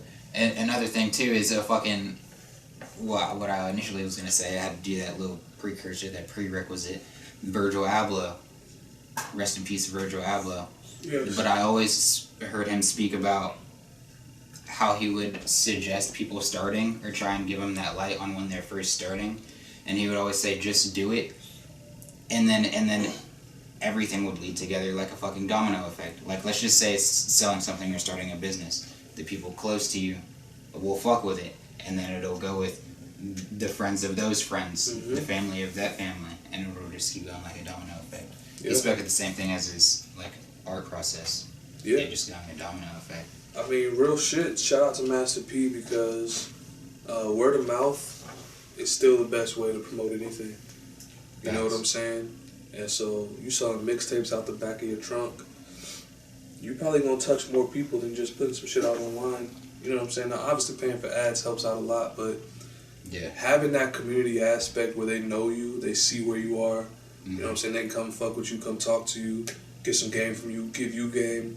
Like, that just creates an entire cult following, because now it feels like a real family, as opposed to just like, yo, buy this shit, take this. We filled up Pro Tools. Alright. What do you mean filled it up though? It said it ran out of CPU power. That's hilarious. Didn't even know that was possible. I didn't either. It usually says that when I put like too much fucking plugins on something. And that may have been why it So I stopped. just try going to the end of it and starting again. Are you saying you did that? It stopped it. Oh, you tried to re-record it? Should I try? Oh, yeah. Alright, then, boys, I'm about to go eat this mango, man. Alright, man, enjoy that mango. I shall. Alright, Alright, bro. Good shit, y'all. appreciate you. Yeah. Good seeing you. Alright, man. Nice to meet you. Nice to meet you too. Yes, sir. You spoke about a lot. Is there anything else you would like to tell the people? Voice out into the universe right now. Hey, man, drive Oh, man. safe. Yeah, bro. Hell yeah. Hell yeah. Wow, like one of these folks. Yeah, don't do that. This is the town where that What should people be looking out for Evan Bailey drops right now? Should they be looking out for it? Yes. Visually, Can they be expecting anything Evan Bailey? visually they can be expecting something from me. For the fans, visually fire. Yeah, for the fans, whether it's the music or the film, whatever you're a fan of, I'll be dropping some visuals sooner than later. Hell yeah. Music, look, man, Here's what I want to do musically. Yeah. I want to drop vinyls Vinyl's fire. and vinyls only. Drop a vinyl, have a QR code to the digital download, Okay. and that's it. Is the QR code on the vinyl? Yeah. Like that's the only way you can get it. Mm-hmm. Fire. Only way you can get the digital download is if you bought the vinyl, because right now everything. And then is, if somebody leaks it, but at that point, like they had to go through the trouble to leak it after getting the QR code. Fire. I mean, if somebody leaks it, they'll just get flagged for copyright. I feel that. Yeah. You know what I'm saying? Because that's definitely one thing another reason why I took a step back. I wanted to make sure all my paperwork was right. I feel that. You know what I'm saying? Yeah. My paperwork was probably about 75% right. All right. You know what I'm saying? Yeah. But that 25% is important.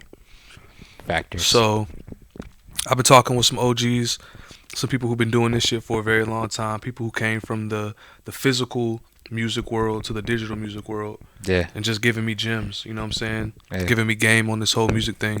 So that's another reason why I took a lot of music down, because when I put it all out, when I get all my paperwork right, it just has that much more potential Facts. to do what it's supposed to do.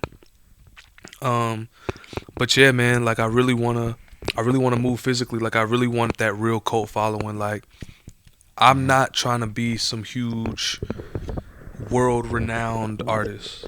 That would be cool. That would be cool if I could become that off of this underground style I'm going for. Yeah, Like I that- feel like I'll be underground forever. And Yeah. the people I like the most have that underground essence on them. Even if they get big and close to poppy, they just still radiate that underground shit. Exactly. And that's what I like, and that's what I feel like I'll be like forever as well. Yeah, because I feel like the underground people are the most genuine people. Yeah. It's like this is really them. Yeah. Like what they're showing you is what they really are. They're not trying to front for any reason. They're not trying to be famous or be this or be that. They're being them. You know what I'm saying? So I'm always rooting for the underground. I have really no intentions of being like a major popular artist or anything like that. Mm-hmm. And so with that in mind, and with my visuals being like the forefront of what I do, it's like I want the music to still have that underground appeal to it. Like, you know what I'm saying? You really listen to music, you really love music, you gonna come and cop this vinyl, go home, put it on your vinyl player and listen to it. Fire. You know what I'm saying? And if you really love it and you want it on the go, you take the picture, you get the digital download, and now while you on the go, you're listening to it too. But, on the business end, I would end up making just as much money off of selling a few vinyls as I would if I had people streaming my music.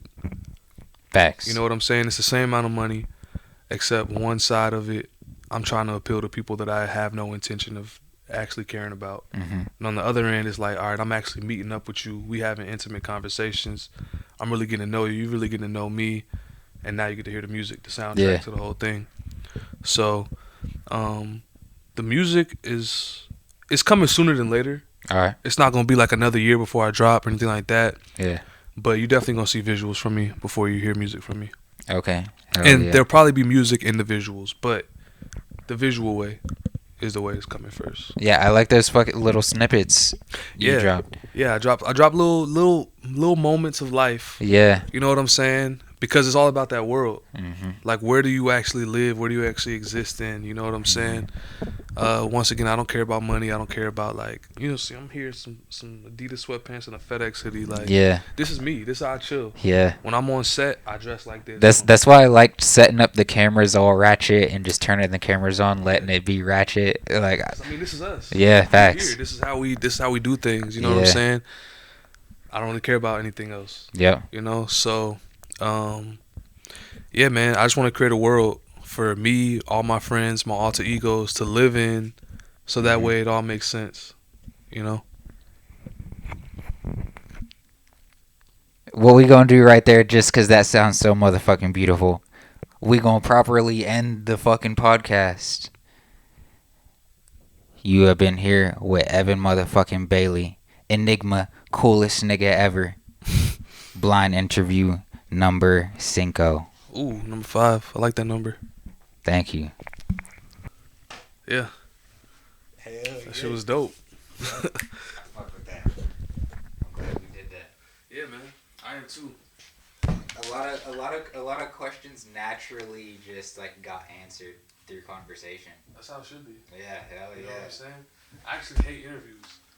Okay. I like watching interviews. Yeah. But I hate being interviewed. But this was great. See, it's funny too. I gotta like let you know the mission with it, Yeah. and it's just to leave footprints in the sand for people Down the line. that may need to hear how you got out of a depressive state. Hey, man. May need to hear how you inspired people or anything they hear that could fucking help them. Nah, that's what it's all about. You know what I'm Oh saying? yeah. That's one good benefit of the internet is like there's a plethora of information that you can learn from. Facts. You know what I'm saying? Facts. Better your situation. So And that's how I think of it too with the interviews. The idea wasn't for me to be the one fucking talking on the interviews at all. Yeah. Even from episode 1, 2, 3, 4. So I was like, fuck it, I'll hop on the mic. nah, I'm glad you Do the did though. interviews. Hell yeah. I'm glad you did because before I had decided to do like videos and shit like that, Yeah. I was planning on starting a media company called Low Key ATL. Mm-hmm. And the whole point was just to network with everybody who does any type of art. Welcome to our garage.